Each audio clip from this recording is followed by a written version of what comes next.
सुप्रभात मेरे प्यारे बच्चों, कैसे हो आप सब। आओ सीखे हिंदी की कक्षा में हमारा आज का व्यंजन है व्यंजन घ।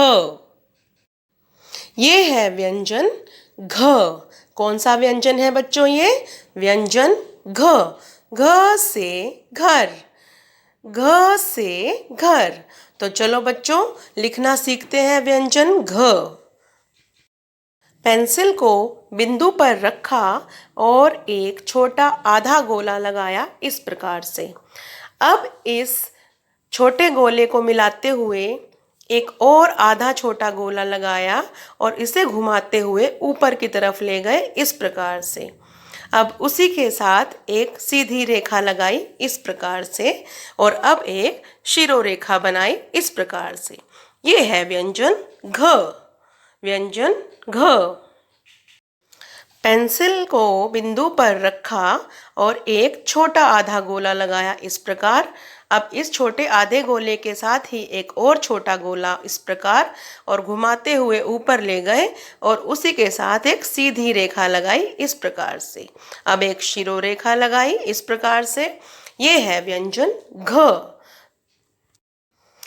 तो बच्चों ध्यान से देखना कि व्यंजन घ कैसे लिखते हैं।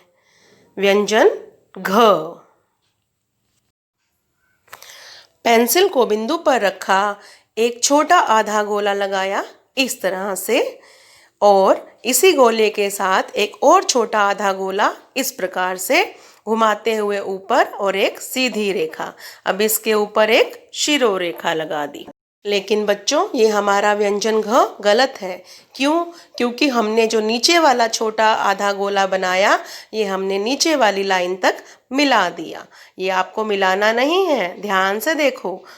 हमने एक छोटा आधा गोला लगाया और एक और छोटा आधा गोला लगाया जो नीचे वाली रेखा तक मिलाना नहीं है। गोल घुमाते हुए ऊपर एक सीधी रेखा और एक शिरोरेखा। ये है हमारा व्यंजन घ। तो बच्चों आपको भी बहुत सुंदर सुंदर व्यंजन घ बनाना है जिस प्रकार से आपको हम सिखा रहे हैं। व्यंजन घ।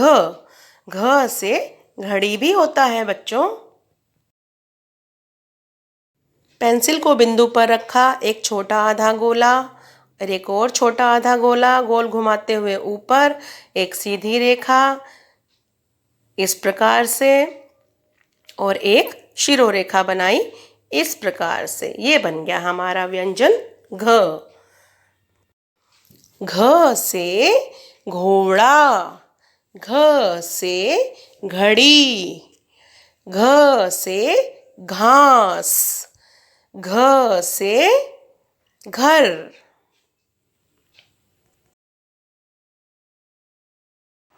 तो बच्चों अब आपकी बारी है सुंदर सुंदर व्यंजन घ बनाने की। अब आप इस व्यंजन घ को देखकर अपनी पुस्तिका में सुंदर सुंदर व्यंजन घ बनाओगे। बनाओगे ना मेरे प्यारे बच्चों? धन्यवाद।